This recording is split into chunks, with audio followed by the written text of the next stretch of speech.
Good afternoon. This is All India Radio. I am Valsa Williams and with me is Anita Anand with the Midday News.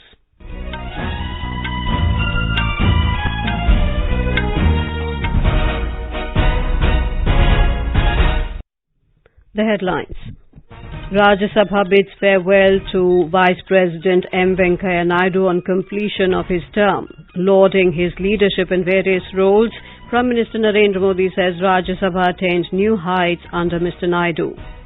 Home Minister Amit Shah to launch Odisha edition of Modi at 20 Dreams Meet Delivery in Bhubaneswar this afternoon.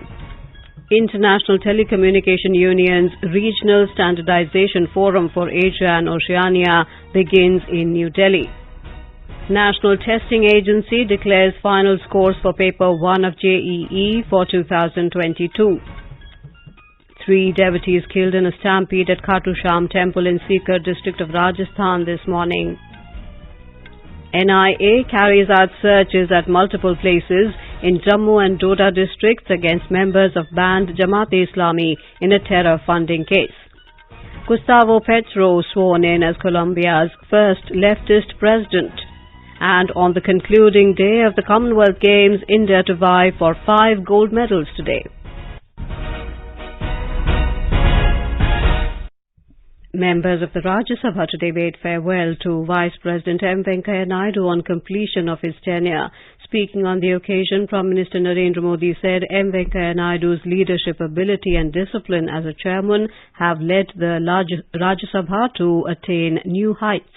The Prime Minister said the productivity of the upper house has increased by 70% during Mr. Naidu's tenure.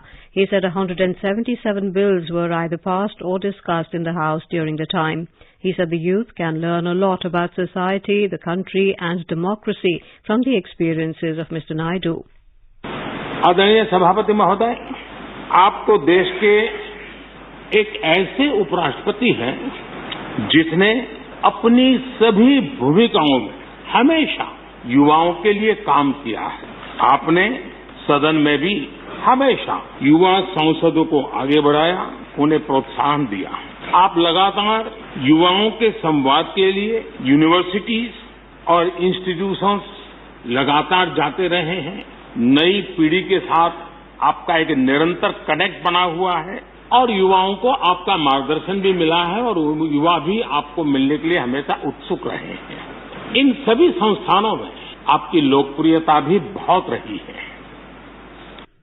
The Prime Minister said Mr. Naidu's responsibility to lead the Rajya Sabha might be ending now, but the nation and workers in public life will continue to receive the benefit from his experiences. अनेक बार आप कहते रहे हैं, I have retired from politics, but not tired from public life. और इसलिए इस सदन को नेतृत्व देने की आपकी जिम्मेदारी भले ही पूरी हो रही हो, लेकिन आपके अनुभवों का लाभ भविष्य में सुदीर्घ काल तक देश को मिलता रहेगा। हम जैसे अनेक सार्वजनिक जीवन के कार्यकर्ताओं को भी मिलता रहेगा। Mr. Modi said this year India is celebrating an Independence Day when the country's President, Vice President, Speaker and Prime Minister are all people who were born in independent India and all of them hail from very ordinary backgrounds. He lauded Mr. Naidu's leadership as the party chief, as Union Minister and for his grace as the Vice President. Party के अध्यक्ष के रूप में आपका सांगठनिक कौशल्य और leadership की बात हो, कैबिनेट मंत्री के रूप में आप मेहनत, नवाचार का आपका प्रयास और उससे प्राप्त सफलताएं देश के लिए बहुत उपकारक रही, या फिर उपराष्ट्रपति और सदन के सभापति के रूप में बड़े लगन से काम करते हुए देखा है। The Prime Minister said Mr. Naidu made tremendous efforts to promote mother languages in the Rajya Sabha. He said the legacy and yardsticks set up by him will always inspire the members of the House. Mr. Modi said the outgoing chairman's one-liners are also wit-liners and his command over languages has always been great. Leader of Opposition Mallikarjun Kharge, while recalling the political career of M. Venkaiah Naidu, said he remained Member of Parliament in the Rajya Sabha for 19 years. He said Mr. Naidu remained active in politics from his student life. He lauded Mr. Naidu for discharging responsibilities efficiently, even under pressure. आपके लिए नई house नया रहा है, नई हम लोग नए हैं। 19 सालों तक आप राज्यसभा में सांसद रहे। आप छात्र जीवन से ही राजनीति में एक्टिव रहे। जय आंध्रा आंदोलन चलाने से लेकर अब तक अपने लंबे राजनीतिक जीवन में आपने कई भूमिकाएं निभाई। He said Mr. Naidu also spoke about consensus on the Women's Reservation Bill and other issues. He appreciated Mr. Naidu for giving opportunities to members of the House to speak in their mother languages and efficient management during the COVID pandemic. Derek O'Brien of TMC said the Rajya Sabha's productivity has increased during Mr. Naidu's tenure. Mr. O'Brien also mentioned the story of Mr. Naidu losing his mother at an early age. This made Mr. Naidu emotional. Tiruchi Shiva of DMK said Mr. Naidu gave opportunity to the members to speak in their mother languages. M. Tambidurai of AIADMK, Sanjay Singh of AAP, Dr. John Brittes of CPIM, Binoy Vishwam of CPI and others also lauded Mr. Naidu for discharging his role efficiently. Members of the Lok Sabha observed a minute's silence in honor of the freedom fighters who laid down their lives for the freedom of the country. As soon as the House met for the day, Speaker Om Birla recalled the sacrifices made by the freedom fighters when the country is celebrating the 75th anniversary of independence. The MPs also took a pledge to work for the welfare of the nation.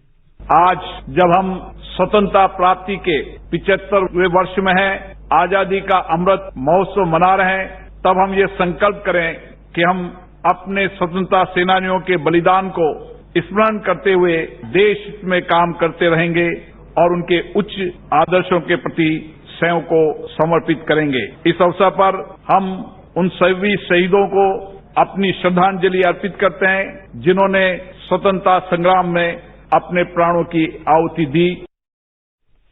The Speaker also congratulated the members of the Indian contingent for their spectacular performance in the Birmingham Commonwealth Games, where India secured 18 gold, 15 silver and 22 bronze medals.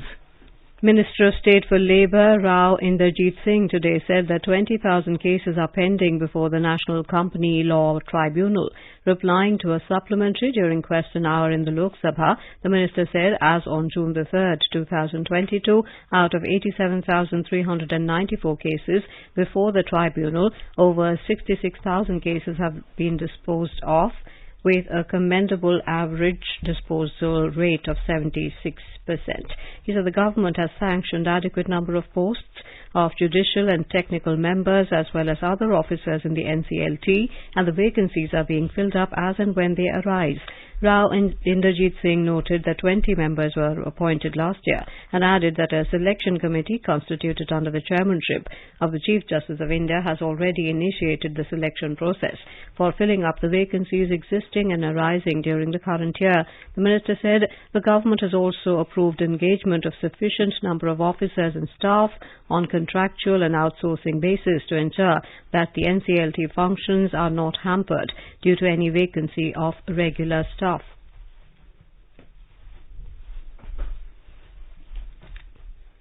Union Home Minister Amit Shah will launch today the Odisha edition of Modi at 20 Dreams Meet Delivery, a book on Prime Minister Narendra Modi's completion of 20 years in office since 2001 when he became the Chief Minister of Gujarat. The Home Minister began his day-long tour of Odisha early morning today by visiting the Sri Lingaraj Temple in Bhubaneswar before proceeding to the silver city of Cuttack by road. He was accorded warm welcome by party functionaries and people at multiple places between Bhubaneswar and Cuttack. After that, he visited the birthplace of Netaji Subhash Chandra Bose at Odia Bazar in Cuttack. In a brief stay there, he garlanded the statue of Netaji and went on a round to see the Netaji Museum. He was accompanied by the Union Education Minister Dharmendra Pradhan. Mr. Shah inaugurated the 75th anniversary celebration of the Odia Daily, the Prajatantra, in the Millennium City of Cuttack a short while ago. Speaking on the occasion, Mr. Shah said a very bright future awaits Odisha. He said the Union government under Prime Minister Mr. Modi has been working towards the overall development of Odisha in close cooperation with the state government. He said he sincerely salutes the people of Odisha, the land from which Draupadi Murmu, hailing from a very poor family, could rise to become the President of India. In Bihar, Janata Dal United has instructed its MPs to reach Patna this evening to discuss the prevailing political situation arising out after resignation of former President RCP Singh from the party. The party has decided to hold crucial meetings of its MPs and party legislators tomorrow at official residence of Chief Minister Nitish Kumar.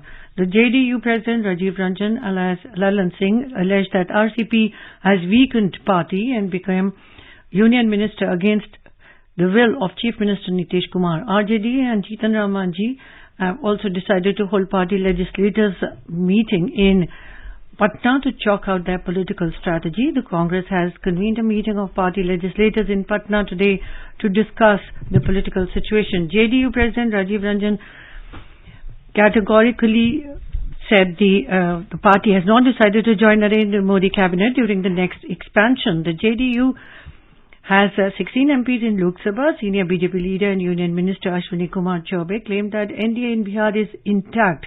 In 243-member assembly, number of MLAs of RJD is 79 and that of BJP is 77, JDU 45, while Congress has 19, left parties have 16 and Hindustani Awam Morcha has 4 members. You're listening to the Midday News on All India Radio. A reminder of the headlines before we move on. Rajya Sabha bids farewell to Vice President M. Venkaiah Naidu on completion of his term. Lauding his leadership in various roles, Prime Minister Narendra Modi says Rajya Sabha attained new heights under Mr. Naidu. Home Minister Amit Shah to launch Odia edition of Modi at 20 Dreams Meet Delivery in Bhubaneswar this afternoon. International Telecommunication Union's Regional Standardization Forum for Asia and Oceania begins in New Delhi. National Testing Agency declares final scores for Paper 1 of JEE for 2022. 3 devotees killed in a stampede at Kartusham temple in Sikar district of Rajasthan this morning. NIA carries out searches at multiple places in Jammu and Doda districts against members of banned Jamaat-e-Islami in a terror funding case. Gustavo Petro sworn in as Colombia's first leftist president. And on the concluding day of the Commonwealth Games, India to vie for the 5 gold medals today. For quick news updates round the clock, follow us on our Twitter handle @AIR News Alerts. अगर आप कर रहे हैं competitions की तैयारी तो फिर आपके लिए है ऑल इंडिया रेडियो का कार्यक्रम अभ्यास। आपके भेजे प्रश्न हम व्हाट्सएप नंबर 9289094044 पर या abhyas.airnews@gmail.com पर रिसीव करते हैं और उसके उत्तर हमारे एक्सपर्ट सैटरडे रात 9:30 बजे देते हैं। इस बार का विषय है साइकोलॉजी और आपके सवाल का हम करेंगे इंतजार 10 अगस्त तक। आपका अभ्यास हमारा प्रयास।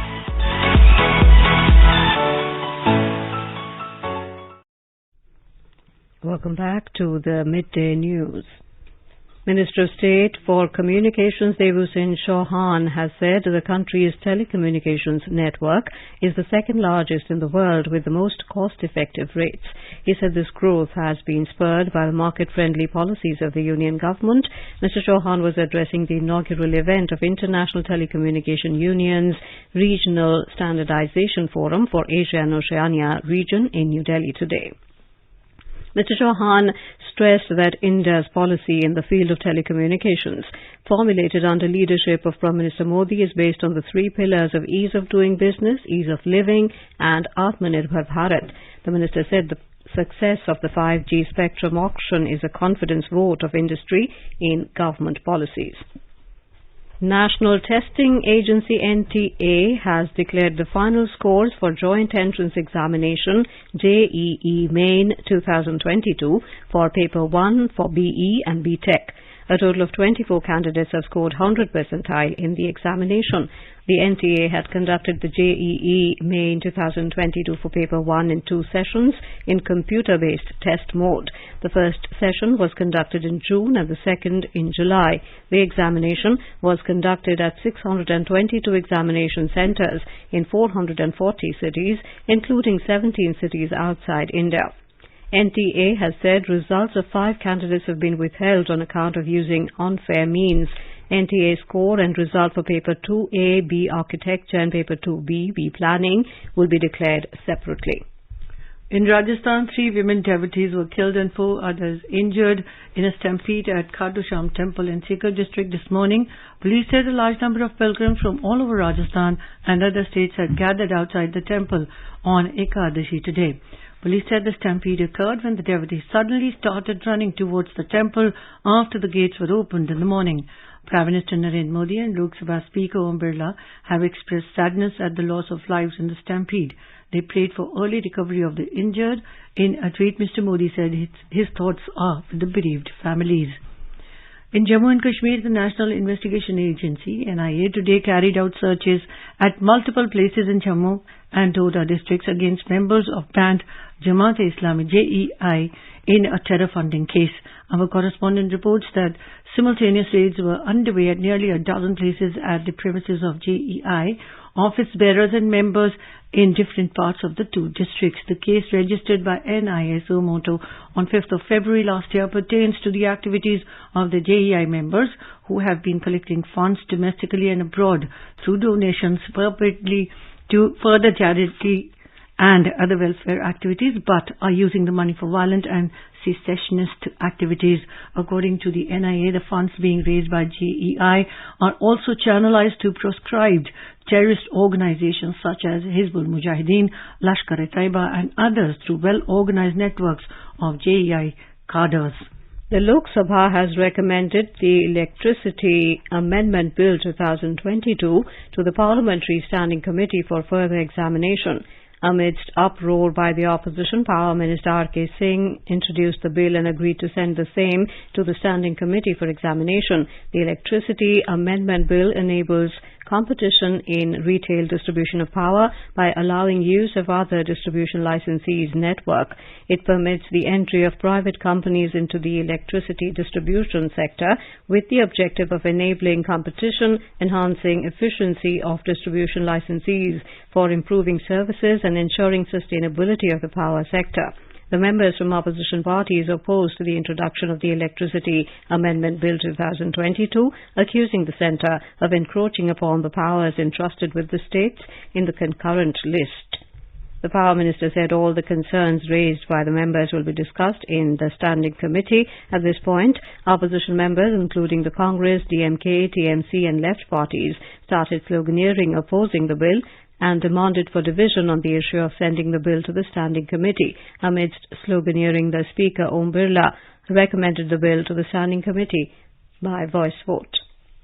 External Affairs Minister Dr. S. Jaishankar has congratulated ASEAN member states and the Secretary General on their 55th anniversary. In a tweet, he said, "We celebrate 2022 as the ASEAN-India Friendship Year, reaffirming the commitment to the partnership and to ASEAN's centrality in the Indo-Pacific." Last month, Prime Minister Narendra Modi had launched Har Ghar Tiranga campaign under the Azadi Ka Amrit Mahotsav to encourage people to bring the Tiranga home and hoist it to mark the 75th year of India's independence. In response to PM's call, the demand for the tricolour has surged in various parts of the country. Traders and shopkeepers selling the national flag say they are now getting orders in thousands, which is unprecedented. मेरा नाम योगेश पारेख है। ये 30 साल से हम तिरंगा बेच रहे हैं। पहला तो ज्यादा करके चाहे एक दो फ्लैग लेके जाने का थे, इतना बल्क में कोई फ्लैग लेता नहीं था। 1.5 लाख के ऊपर तो बेच चुका हूँ मैं। मेरा नाम दिनेश कुमार पुरोहित है। कम था ऑर्डर, 10 कोई सोसाइटी में लेके जाता 10 पीस 5 पीस, या फिर कोई स्कूल में आता था तो 1-2 लेके जाता था, बाकी सोसाइटी में ज्यादा नहीं जाता था। सबकी बार सब लाखों पे जा रहा है और झंडे का तो इतना ऑर्डर पड़ा है कि 15 अगस्त तक तो फुल ही है हमारे पास। To celebrate the Har Ghar Tiranga campaign, All India Radio is today organizing a special program, Vande Mataram at 75, comprising a medley of melody and rhythm of our Braveheart ITBP Himveers. The program will be held at 4 p.m. at the Rang Bhavan Auditorium of Akashvani Bhavan, New Delhi. It will also be broadcast live on FM Rainbow 1 or 2.6 megahertz and live streamed on YouTube channel of Akashvani AIR and on the Facebook. And now let's listen to our special program Azadi Ka Safar, highlighting the importance of the day during the freedom struggle. Azadi Ka Amrit Mahotsav.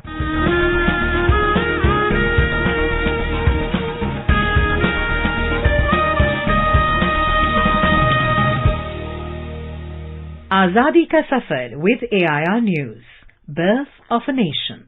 India's glorious freedom struggle is one of the greatest struggles the modern world has ever witnessed. AIR News brings you a glimpse of the struggle every day.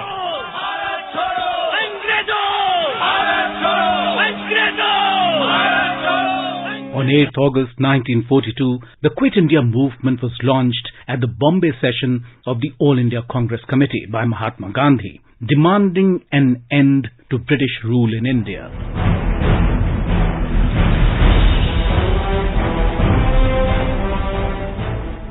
After the failure of the Cripps mission to secure Indian support for the British war effort, the Congress Working Committee meeting held at Wardha on the 14th of July 1942 passed a resolution demanding complete independence from the British government. The draft proposed massive civil disobedience if the British did not accede to the demands.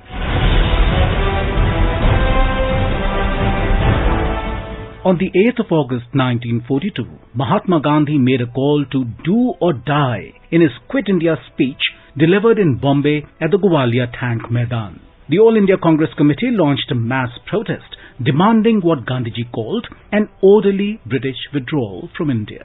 Soon, almost the entire leadership of the Indian National Congress was imprisoned without trial within hours of Gandhiji's speech.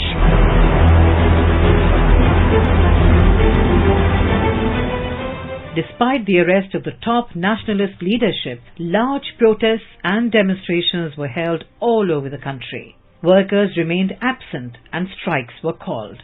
In Tamluk and Kontai subdivisions of Midnapur, the people were successful in establishing parallel governments which continued to function until Gandhiji personally requested the leaders to disband in 1944. In Balia, Uttar Pradesh, people overthrew the district administration, released the arrested Congress leaders and established their own independent rule. In rural Bengal, the Quit India movement was fueled by peasants' resentment against the new taxes and the forced rice exports.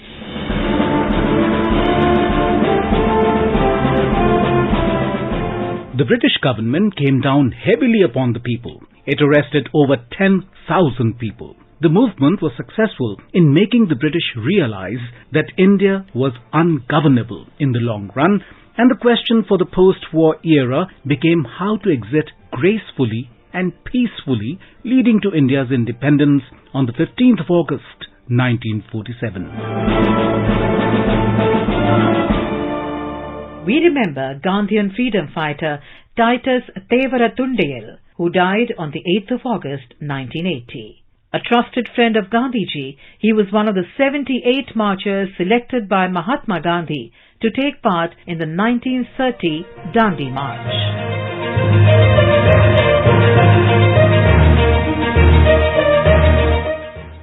Titus was born on the 18th of February 1905 in Maraman, Kerala, to Marthoma Syrian Christian family. He served as the governing secretary for Gandhiji's Sabarmati Ashram Milk Project near Ahmedabad.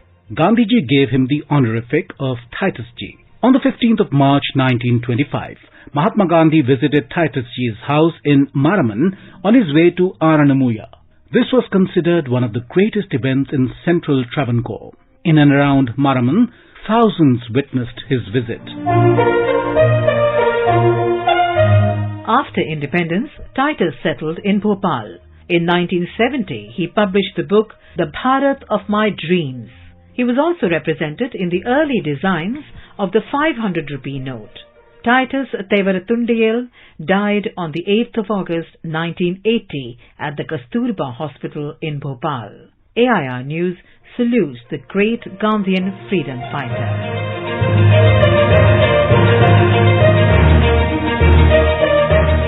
We also remember the martyr Krishna Kumar, a resident of district Mainpuri, Uttar Pradesh.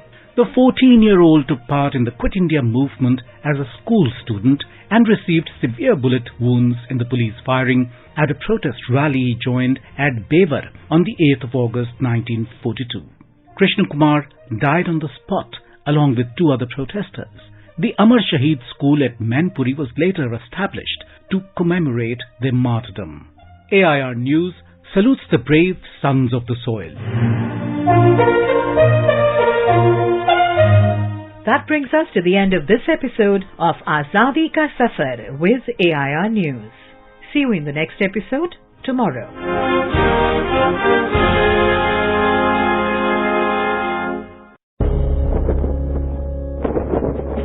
अब हर घर की छत पर शान से फहरेगा तिरंगा, गुनगुनाए जाएंगे नव विकास के गीत, आन बान शान का प्रतीक राष्ट्रध्वज तिरंगा। आइए आजादी के अमृत महोत्सव के पावन अवसर पर इस स्वाधीनता दिवस हर घर फहराते हैं तिरंगा और लेते हैं भव्य और सशक्त भारत के निर्माण का संकल्प। आइए हर घर फहराएं तिरंगा।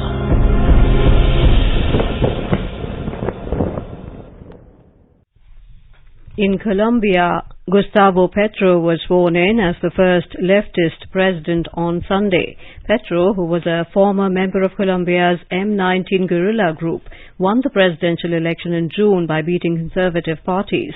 He promised to fight inequality and help in heralding a turning point in the history of a country haunted by a long war between the government and guerrilla groups. The new president has announced that Colombia will stop granting new licenses for oil exploration and will ban fracking projects, even though the oil industry makes up almost 50% of the nation's legal exports. India Met Department IMD has warned of heavy rain and flash floods in central India and west coast over the next 3 days. DG IMD M. Mahapatra said a low-pressure area over northwest Bay of Bengal is likely to intensify into a depression and move west-northwestwards across Odisha and Chhattisgarh. एक low pressure area Odisha तट के पास उत्तर पश्चिम और इसके आसपास पश्चिम केंद्रीय बे of Bengal के ऊपर केंद्रीभूत है और ये फर्दर इंटेंसिफिकेशन होकर एक डिप्रेशन बनने की भी संभावना है। ये पश्चिम उत्तर पश्चिम दिशा में गति करेगा, ओडिशा, छत्तीसगढ़, मध्य प्रदेश, गुजरात और राजस्थान की तरफ ले जाने का संभावना है और इसके प्रभाव में कल से ओडिशा और सेंट्रल इंडिया में रेनफॉल बढ़ा है। हमारी उम्मीद है कि इसके प्रभाव में सेंट्रल इंडिया में अच्छा बारिश होगा नेक्स्ट 5 डेज के लिए। ओडिशा शुरू करके महाराष्ट्र, गुजरात तक और राजस्थान में कुछ हिस्सा में और कहीं-कहीं heavy to very heavy rainfall हो सकता है और एक्सट्रीमली हेवी रेनफॉल यानी 20 सेंटीमीटर से ज्यादा रेनफॉल भी 24 आवर्स में रिकॉर्ड किया जा सकता है। In Maharashtra, heavy rain continues to lash many districts along with capital Mumbai. 22 tourists stranded at the Dugarwadi waterfall in Trimbakeshwar at Nashik were rescued by the disaster management team safely late last night. However, one feared swept away and the search is on. In Washim, it is raining heavily since last night and the rivers are flooded. 14 units of NDRF and SDRF have been deployed in the state by the administration to deal with the possible flood situation. At the Commonwealth Games, India will vie for at least 5 gold medals on the concluding day of the event today. In badminton, PV Sindhu is now playing her singles final against Michelle Lee of Canada. Later, Lakshya Sen would play his men's final match against Se Yong of Malaysia. In men's doubles, the Indian pair of Chirag Shetty and Satvik Sairaj Ranki Reddy will also play the final. The men's hockey team will square off against Australia in gold medal match. In table tennis, Achanta Sharat Kamal will also play his gold medal match today. India's overall medal tally has risen to 55, which includes 18 gold, 15 silver, 22 bronze medals. After 11 days of thrilling sporting action, the curtains will come down on the Commonwealth Games in Birmingham tonight. The closing ceremony will take place at the city's Alexander Stadium, which also hosted the opening ceremony. And now, before we end the bulletin, the headlines once again. Rajya Sabha bids farewell to Vice President M. Venkaiah Naidu on completion of his term, lauding his leadership in various roles. Prime Minister Narendra Modi says Rajya Sabha attained new heights under Mr. Naidu. Home Minister Amit Shah to launch Odisha edition of Modi at 20 Dreams Meet Delivery in Bhubaneswar this afternoon. International Telecommunication Union's Regional Standardization Forum for Asia and Oceania begins in New Delhi. National Testing Agency declares final scores for Paper 1 of JEE for 2022. 3 devotees killed in a stampede at Katusham temple in Sikar district of Rajasthan this morning. NIA carries out searches at multiple places in Jammu and Doda districts against members of banned Jamaat-e-Islami in a terror funding case. Gustavo Petro sworn in as Colombia's first leftist president. And on the concluding day of the Commonwealth Games, India to vie for 5 gold medals today. And with that, we end the midday news.